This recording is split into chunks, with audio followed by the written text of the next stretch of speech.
சட்டமன்ற உறுப்பினர்களுக்கு கார் வழங்குவது தொடர்பாக திமுக தாவேக எம்எல்ஏக்களுக்கு இடையே அவையில் காரசார விவாதம் நடைபெற்றது. ஏற்கனவே தமிழ்நாடு அரசு கடும் நிதி நெருக்கடியில் இருப்பதாக மாண்புமிகு முதலமைச்சர் அவர்களே கூறி வருவதால் எங்களுடைய கழக தலைவர் மாண்புமிகு முன்னாள் முதலமைச்சர் திரு முத்துவேல் கருணாநிதி ஸ்டாலின் அவர்களின் அறிவுறுத்தலின் பேரில் திராவிட முன்னேற்ற கழகத்தைச் சேர்ந்த 59 சட்டமன்ற உறுப்பினர்கள் இவ்வாகனங்களை பெறுவதில்லை என்று முடிவெடுத்துள்ளோம். ஆதாரத்தில் நலிவடைந்துள்ள உறுப்பினர்களுக்கு மட்டுமே இந்த அறிவிப்பின் கீழ் வாகனம் வழங்க வேண்டும் என்பதை இந்த அரசினுடைய கவனத்திற்கு தாங்கள் எடுத்து செல்ல வேண்டும் என்று கேட்டுக்கொள்கின்றேன். எங்க கிட்ட 2-3 கார் இருக்கு. நாங்க போய் சட்டமன்ற உறுப்பினர் கார் கேட்க போறது இல்ல. நம்ம மன்னார்குடி எம்எல்ஏ சொன்னாரு, என்கிட்ட 4 கார் இருக்கு. ஆனா என்னுடைய தனிப்பட்ட கார்ல போகும்போது அரசு அதிகாரிகள் முன்பு அரசு கார்ல போனா நான் ஒரு மரியாதை இருக்கு. இப்ப மாண்புமிகு எதிர்கட்சி தலைவர்கிட்ட 2-3 வீடு இருக்கு. ஆனா அரசு பங்களால இருக்கிறாருல்ல, அவர் லெட்டர் என்கிட்ட தான் கொடுத்தாரு. பொதுப்பணித்துறை அமைச்சரா என்கிட்ட தான் கொடுத்தாரு. எனக்கு அரசு துறையுடைய பங்களா வேணும்னு கொடுத்தாரு. உடனே நம்ம கேட்க முடியுமா? மாண்புமிகு எதிர்கட்சி தலைவருக்கு 2-3 பங்களா இருக்கு, அதனால அரசு துறை பங்களா கொடுக்க மாட்டோம்னு சொல்ல முடியுமா? அவரு நீங்க வீட்டுல காரு வேணான்னு தானே சொல்றோம், உங்களுக்கு செலவு கம்மி பண்ணுன்னு தானே சொல்றோம். அதுக்காக ஒருத்தர நீங்க 4 வீடு வச்சிருக்க 3 வீடு வச்சிருக்கா தெரியுமா? அமைச்சருக்கு தெரியுமா என்பது தெரியல. அமைச்சர் இப்ப சொந்த வீட்டுல இருக்கிறார். ஆனா அந்த அரசாங்கம் அந்த வீட்டுக்கு வாடகை கொடுக்குது. அது தெரியுமா அவருக்கு? அமைச்சருக்கு வீடு சொந்த வீட்டுல இருந்தா கூட அதுக்கு வாடகை கொடுக்கறாங்க. அதை ஒண்ணு வேணான்னு எழுதி கொடுங்க. அமைச்சர்களுக்கு எந்த உரிமை இருக்கிறதோ, ஒரு அமைச்சருக்கு ஒரு காரும் 4 தனிச் செயலாளர்களும் ஒரு பங்களாவும் ஒரு உரிமை இருக்கிறோம். அதை நாங்க எதுவுமே தவறுன்னு சொல்லல. அந்த இடத்துல தான் மக்களை சந்திக்க முடியும். தனிப்பட்ட வீடோட ஒரு பங்களா கொடுக்கிறது மக்கள் ஒரு நாளைக்கு 500 பேர் 1000 பேர் வரும்போது நம்ம மக்களை சந்திக்கிறோம். அதே மாதிரி சட்டமன்ற உறுப்பினர்களுக்கும் கடமையும் பொறுப்பும் இருக்கிறது. அதுக்குதான் நாங்க பதிவு பண்றோம். இது ஆடம்பரம் அல்ல, இது அவங்களுடைய வேதனை.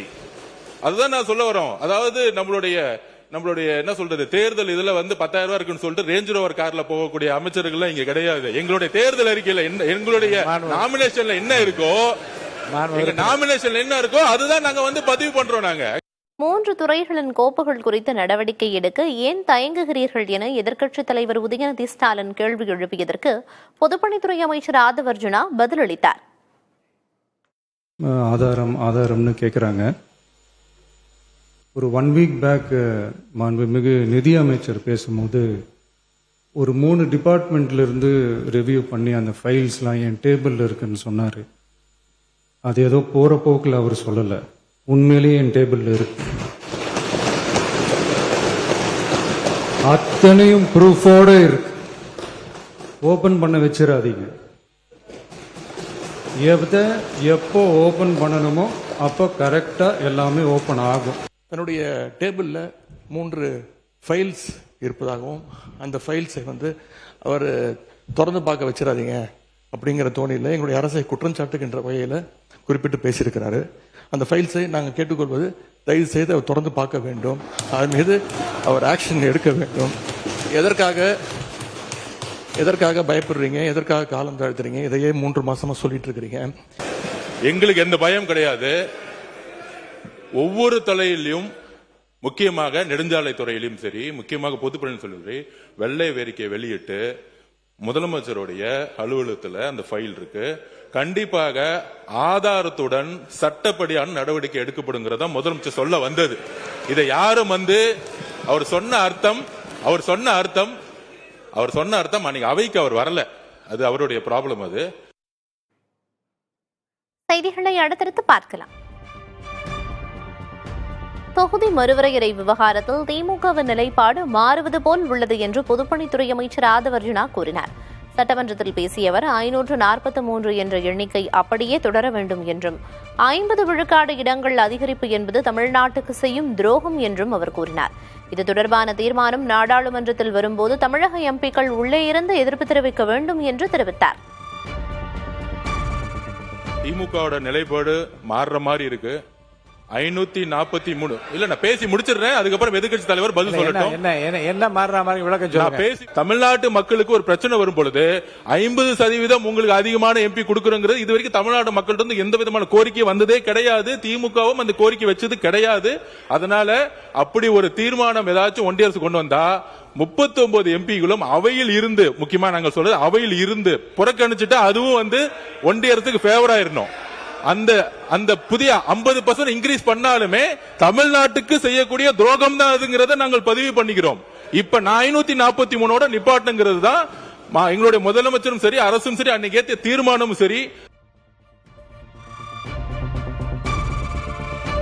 தொகுதி மறுவரையறை விவகாரத்தில் சட்டமன்ற தீர்மானத்தின்படி முதல்வர் உறுதியாக இருக்க வேண்டும் என இந்திய கம்யூனிஸ்ட் கட்சியின் மாநில செயலர் வீரபாண்டியன் வலியுறுத்தியுள்ளார்.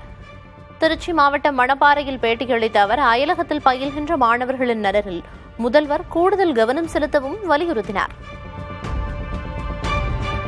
முதல்வர் மறுவரையறை சம்பந்தமாக ஏற்கனவே சட்டமன்றம் இயற்றிய தீர்மானத்தின் அந்த முடிவுகள் அடிப்படையில் உறுதியாக இருக்க தமிழக நலன் பாதிக்கக்கூடாது, தென்னிந்தியாவின் நலன் பாதிக்கக்கூடாது என்று அவர் சொன்னது சரிதான். அதே நேரத்தில் நமது சட்டமன்ற தீர்மானத்தின்படி அவர் உறுதியாக நிற்க வேண்டும் என்று நாங்கள் கேட்டுக்கொள்கிறோம். பிஜேபி, RSS, குறிப்பாக உள்துறை அமைச்சர் ஒரு சீர்திருத்தத்தை அது மசோதாவை அல்லது சட்ட வடிவை முன்கொண்டு வருகிறார் என்று சொன்னால் அது உள்ளபடியே நாடாளுமன்ற ஜனநாயகத்தை கடந்து செல்வதாக தான் இருக்கும். அதான் வரலாறு.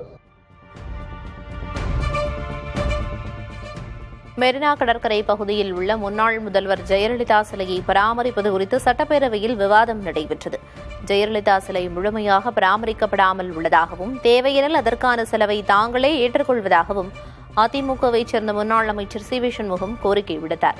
இதற்கு பதிலளித்த உயர்கல்வித்துறை அமைச்சர் விஸ்வநாதன் 2022ஆம் ஆண்டு முதல் செய்தி மற்றும் விளம்பரத்துறை மூலம் முறையாக பராமரிக்கப்பட்டு வருவதாக தெரிவித்தார். விழுப்புரம் JJ பல்கலைக்கழகம் செயல்படாமல் இருப்பது குறித்தும் அதனை அரசு எப்போது செயல்படுத்துவது என்ற கேள்வியையும் சி. வி. சண்முகம் எழுப்பினார்.